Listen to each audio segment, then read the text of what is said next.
नमस्कार, स्वागत है आप सभी का। मैं हूं माधवी पांडे आपके साथ। प्रदर्शन कर रहे समाजवादी पार्टी छात्र सभा के कार्यकर्ताओं का कहना है कि किसान लाइनों में खड़े हैं और उन्हें खाद नहीं उपलब्ध हो पा रहा है, जो सरकार की एक बड़ी नाकामी है। इस पर सपा कार्यकर्ता प्रदर्शन करते हुए देखे जा रहे हैं। इसकी झलकियां आप अपने स्क्रीन पर देख सकते हैं।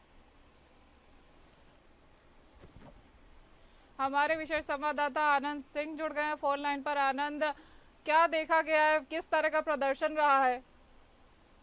बिल्कुल मालवी, देखिए, खाद की किल्लत को लेकर विपक्ष लगातार सरकार पर हमलावर है और पिछले समय से इस बात को लेकर सियासत भी जमकर हो रही है। सरकार बार बार सफाई दे रही है। कृषि मंत्री स्वयं प्रेस कॉन्फ्रेंस कर चुके हैं और ये बता चुके हैं कि किसी तरह की कोई कमी खाद की नहीं है।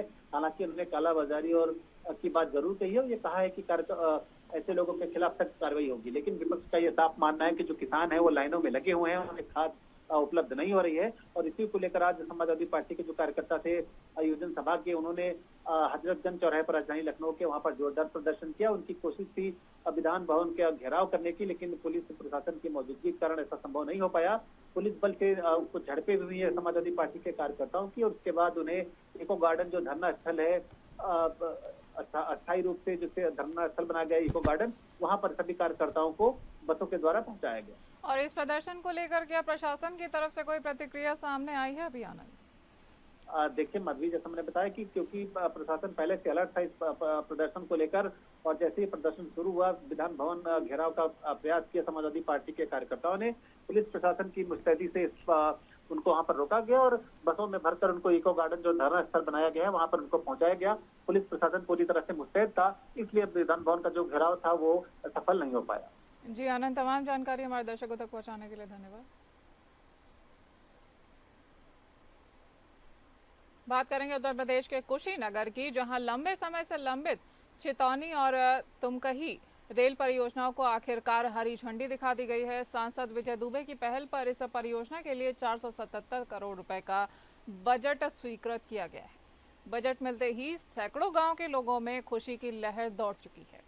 लोग मानते हैं कि रेल लाइन शुरू होने से न सिर्फ क्षेत्र का विकास होगा, बल्कि व्यापार और आवागमन की नई संभावनाएं भी खुलेंगी। वहीं चितौनी तुमकुही रेल परियोजना को लेकर क्षेत्र की जनता लंबे समय से इंतजार कर रही थी और जब इसे हरी झंडी मिल चुकी है तो उम्मीद है कि ये सपना जल्द ही हकीकत में तब्दील होगा। वो परियोजना जो बिहार और उत्तर प्रदेश के सीमावर्ती लोगों की एक आस था, एक सपना था, एक दशक पहले ही तोड़ दिया गया। उस सपने को आप अवश्य धरातल पर उतारिए, क्योंकि ये छितौनी तमकुही ये परियोजना केवल एक परियोजना नहीं है, केवल आवागमन का माध्यम नहीं, बल्कि एक विकास का वो माध्यम है जिससे व्यापार भी बढ़ेगा बिहार और उत्तर प्रदेश के सीमावर्ती लोगों का। और ये रेलवे लाइन जो है एक बंधे का भी नारायणी नदी का काम करेगा।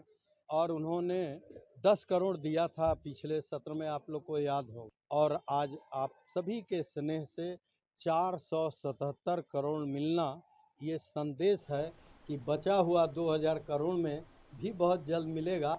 उत्तर प्रदेश जनपद अमरोहा पुलिस अधीक्षक ने ब्लू बर्ड इंटरनेशनल स्कूल बछरायू में आयोजित साइबर सुरक्षा एवं यातायात जागरूकता कार्यक्रमों का आयोजन किया है, जिसमें छात्र छात्रों एवं अध्यापकों को साइबर अपराध के बचाव के उपायों और त्वरित शिकायत के माध्यम तथा सोशल मीडिया ऐप्स के सुरक्षित एवं जिम्मेदाराना प्रयोग तथा यातायात नियमों के संबंध में विस्तृत जानकारी प्रदान की गई है। बता दें कि पुलिस अधीक्षक अमरोहा अमित कुमार आनंद द्वारा ब्लू बर्ड इंटरनेशनल स्कूल बछरायू में आयोजित साइबर सुरक्षा एवं यातायात जागरूकता कार्यक्रम में स्कूल के छात्र छात्राओं, अध्यापकों एवं स्टाफ को साइबर अपराधों के प्रकार, उनके दुष्प्रभाव और उनसे बचाव के बारे में जानकारी देते हुए बताया गया कि वर्तमान डिजिटल युग में साइबर अपराधों के स्वरूप लगातार बदल रहे हैं, जिसमें फिशिंग, व्हाट्सएप हैकिंग, फर्जी social media profile, online gaming fraud, banking, credit card धोखाधड़ी, वहीं OTP fraud, remote access app के माध्यम से ठगी, lottery gift scam,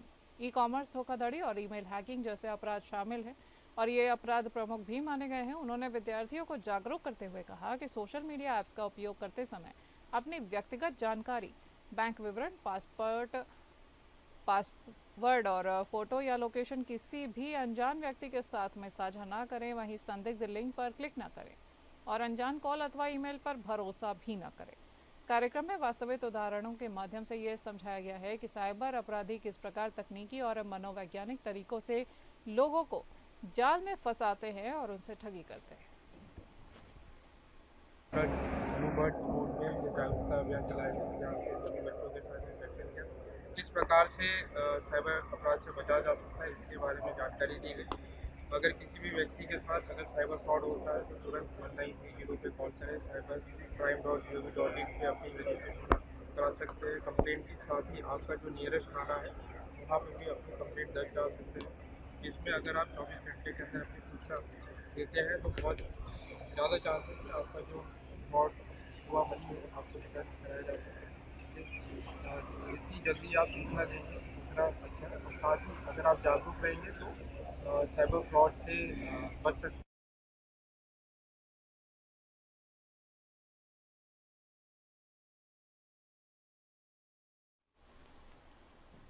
Uttar Pradesh के पीलीभीत के उपाधि महाविद्यालय में कॉलेज की अनियमितताओं को लेकर अखिल भारतीय विद्यार्थी परिषद के कार्यकर्ताओं ने कॉलेज के छात्र छात्राओं के साथ प्रदर्शन किया है।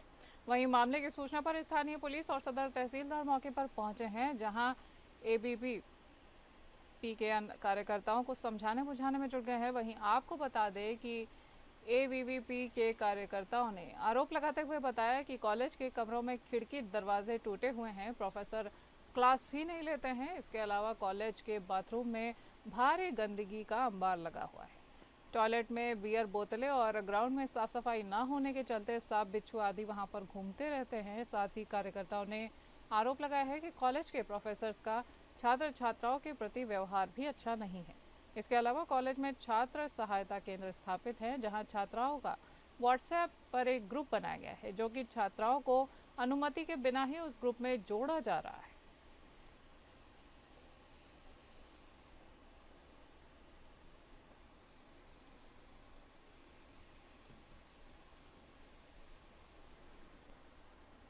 जिलाधिकारी संतोष कुमार शर्मा ने जिला अस्पताल में बन रहे 50 शैय्या वाले क्रिटिकल केयर अस्पताल का औचक निरीक्षण किया है। निरीक्षण के दौरान उन्होंने green zone, lift lobby, examination room, ICU और आइसोलेशन कक्ष का जायजा लिया है।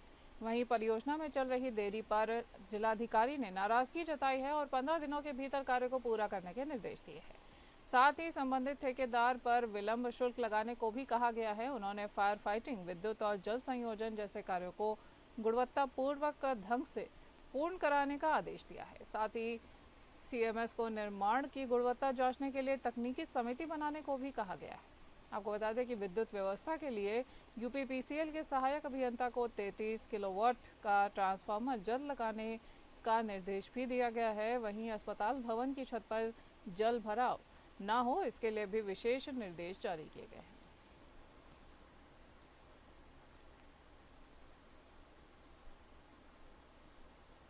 हमीरपुर में 200 साल पुराने बुंदेलखंड के ऐतिहासिक तीज मेला की सारी तैयारियां पूरी हो चुकी हैं और तीज मेला की परंपरा सुमेरपुर कस्बे में सैकड़ों वर्ष पुरानी है। बताया जाता है कि इसकी शुरुआत एक झांकी के रूप में की गई थी और आज जिसको देखना दूर दूर से लोग आते हैं। कस्बे में श्री राम सेना समेत 36 भव्य झांकियों के साथ तीज यात्रा का शुभारंभ होता है और तीज यात्रा निकाली जाती है। वहीं तीज मेला में लाखों की संख्या में लोग शामिल होते हैं और तीज मेला की भव्यता को देखते हुए डीआईजी राजेश एस ने डीएम घनश्याम मीना, एसपी दीक्षा शर्मा के साथ मेले की तैयारियों की व्यवस्था का जायजा लिया है और संबंधित को आवश्यक सख्त दिशा निर्देश भी जारी किए हैं। निरीक्षण के दौरान डीआईजी ने कहा कि सुरक्षा में किसी भी प्रकार की लापरवाही बर्दाश्त नहीं की जाएगी और कठोर कार्यवाही भी हो सकती है। इस तीजा मेला को लेकर 3 दिनों तक कानपुर सागर हाईवे मार्ग का रूट भी डाइवर्ट किया जाएगा और इस दौरान मेला क्षेत्र में भारी वाहनों का प्रवेश भी निषेध रहेगा। हमीरपुर जनपद में तीजा मेला महोत्सव को लेकर मेरे द्वारा आज समीक्षा को लेकर अभी जो कार्यक्रम स्थल है और तालाब के आसपास जो झांकियाँ उठती है उसको निरीक्षण करने के लिए आया था। मेरे साथ डीएम हमीरपुर और एसपी हमीरपुर मौजूद रहे और अन्य अधिकारीगण भी मौजूद रहे। समीक्षा के दौरान जो दुकानें लग रही है मेला का उसका सुरक्षा, जिसमें फायर सेफ्टी और इलेक्ट्रिसिटी का क्या है और पीडब्ल्यूडी को निर्देशित किया गया है और डीएम साहब और एसपी मैडम को भी बता दिया गया है कि जो झूला लग रही है उसको सुरक्षा को लेकर क्या क्या तैयारी करना है और किस तरह क्योंकि उसमें बच्चे भी जाते हैं और उन लोगों को भी सुरक्षा को लेकर किस तरह सतर्क रहना है वो मेरे द्वारा बताया गया। साथ बढ़ते खबरों की तरफ आगरा शहर के थाना क्षेत्र आत्मादौला स्थित यमुना पुल रामबाग सर्विस रोड पर देर रात एक बड़ा हंगामा हो गया है। हिंदुवादी कार्यकर्ताओं ने भरतपुर से सहारनपुर जा रहे एक कैंटर को रोककर तोड़फोड़ कर डाली। आरोप था कि कैंटर में गोमांस भरा हुआ है और देखते ही देखते हाईवे पर अराजकता फैल गई और करीब 1 किलोमीटर तक लंबा जाम 2 घंटे तक लगा रहा।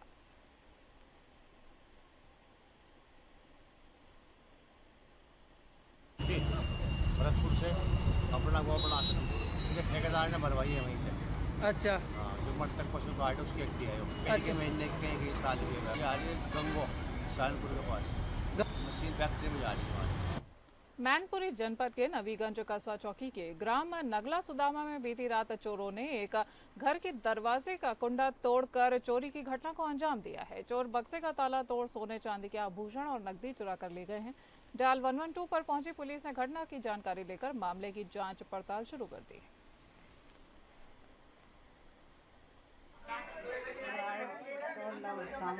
बेटे थे मैं। हाँ।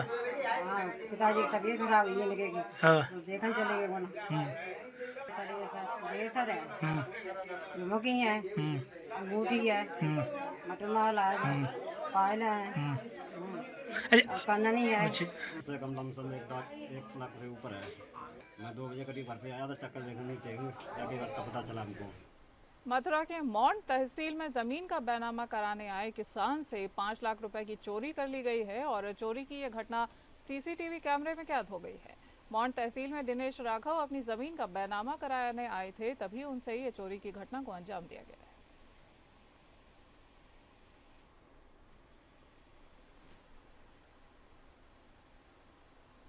जिला आबकारी अधिकारी पीलीभीत के नेतृत्व में अवैध शराब के निर्माण और बिक्री के विरुद्ध में चलाए जा रहे अभियान में आबकारी स्टाफ और थाना और स्थानीय पुलिस के साथ दबिश दी गई है। कार्यवाही के दौरान लगभग 160 पाउच अवैध कच्ची शराब, एक हीरो स्प्लेंडर प्लस मोटरसाइकिल बरामद की गई है और साथ ही पूरनपुर के बिलहरी गांव में आबकारी विभाग ने द्विवेदी को वहां पर 32 लीटर कच्ची शराब बरामद हुई है और वहां पर एक महिला को भी पुलिस ने गिरफ्तार किया गया है। 2-3 दिन के अंदर ही हम लोगों ने अच्छी खासी कार्रवाई की है। 2 दिन में करीब 165 लीटर शराब बरामद की गई है, एक मोटरसाइकिल पकड़ा गया है और आज भी 30-32 लीटर शराब बरामद करके हमारी 3 टीमें अभी फील्ड में हैं जो लगातार इसी पे कार्य कर रही हैं।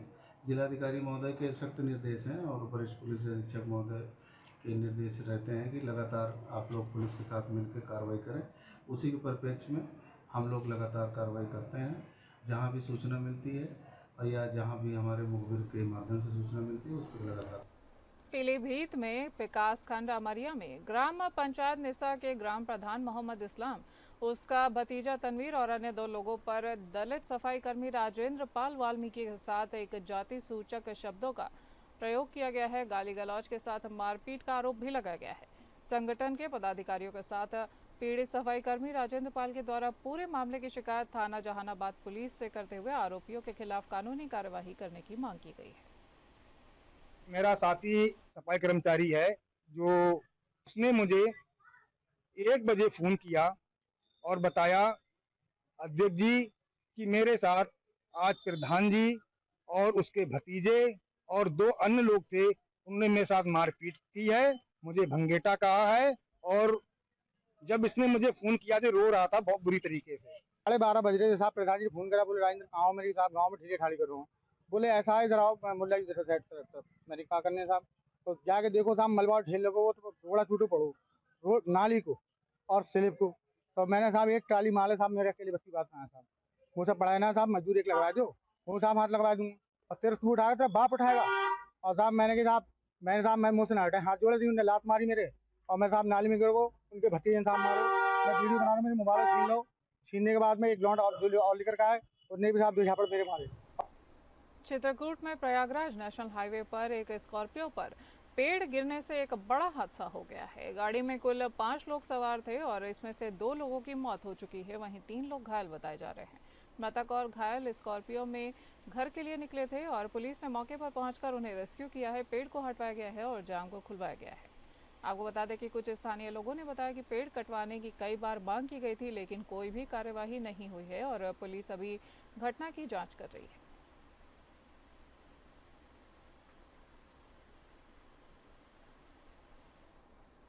कौशाम्बी जिले के मंझनपुर पुलिस और बदमाश के बीच एक मुठभेड़ हो गई है। वहीं पुलिस की गोलीबारी में लूट का आरोपी हिमांशु यादव के पैर में गोली लगी है। घायल बदमाश को जिला अस्पताल में भर्ती किया गया है। आरोपी हिमांशु पर कई संगीन मामलों में अपराध दर्ज है। वहीं आरोपी ने 17 अगस्त को सर्राफा व्यापारी दीपक वर्मा को गोली मारकर 5 लाख रुपए की लूट भी की थी।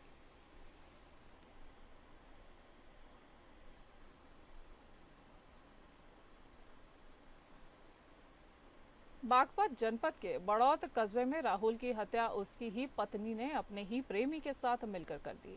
4 वर्ष के बाद इस मामले में 10 गवाहों की गवाही के बाद अदालत ने अपना फैसला सुनाते हुए दोनों आरोपियों को आजीवन कारावास और 42,000 रुपए का अर्थदंड दिया है। राहुल हत्याकांड में अदालत ने 4 वर्ष बाद अपना फैसला सुनाते हुए आरोपियों को आजीवन कारावास की सजा सुनाई है। ये मामला जो थाना बड़ौत से संबंधित था, जिसमें एक राहुल था। राहुल और प्रिया शताब्दी नगर के रहने वाले थे। इसमें राहुल 19 जून 2021 को घर से गायब हो गया था, जिसकी गुमशुदगी 20 जून को लिखाई गई थी। उसमें बाद में पुलिस द्वारा जांच करने पर पाया, सीसीटीवी कैमरे खंगाले गए, तो उसमें पाया कि प्रिया, उसकी पत्नी प्रिया और उसका एक प्रेमी जो दोवट का रहने वाला है विकास, उसको राहुल की लाश को बोरे में भर करके नहर में डाल दिया था, क्योंकि उसकी जो है लाश जो नहर से मिली थी। इसमें प्रोसिक्यूशन द्वारा 10 गवाह प्रस्तुत किए गए। प्रेम संबंधों के चलते प्रिया ने अपने प्रेमी के साथ मिलकर अपने पति राहुल की महोबा में दुकान में काम कर रहा मजदूर एक विद्युत करंट की चपेट में आकर अचेत स्थिति में आ गया और मजदूर को दुकान में पड़ा देख हड़कंप मच गया। आनन फानन में स्थानीय लोगों द्वारा उसे इलाज के लिए जिला अस्पताल लाया गया है, जहां तैनात डॉक्टरों ने उसे देखते ही मृत घोषित कर दिया है। मजदूर की असामयिक मौत से परिजनों में इस समय कोहराम मचा हुआ है और अस्पताल प्रशासन की सूचना पर पहुंची पुलिस ने मृतक के शव का पंचनामा भरकर उसे पोस्टमार्टम के लिए अग्रिम कार्यवाही शुरू कर दी है। मामला ये था, मेरी कपड़े की दुकान है, तो मैं दुकान पे बैठा था। हमारी मम्मी आई, मम्मी कहने लगी कि राजू भाई करंट लग गया। हमने कौन राजू भाई? मम्मी कह रही वेल्डिंग करते हैं। हम दौड़ लगा के भागते गए, तो हमने देखा उनको ज़मीन में डले थे भी, तो हमने रिक्शे वाले को रुकवाया। फिर रिक्शा आया, फिर हमने रिक्शे में लगा लिया के फिर यहाँ आए इमरजेंसी। जैसे इमरजेंसी में आए, डॉक्टर साहब कहते हैं। इस बुलेटिन में इतना ही। नमस्कार।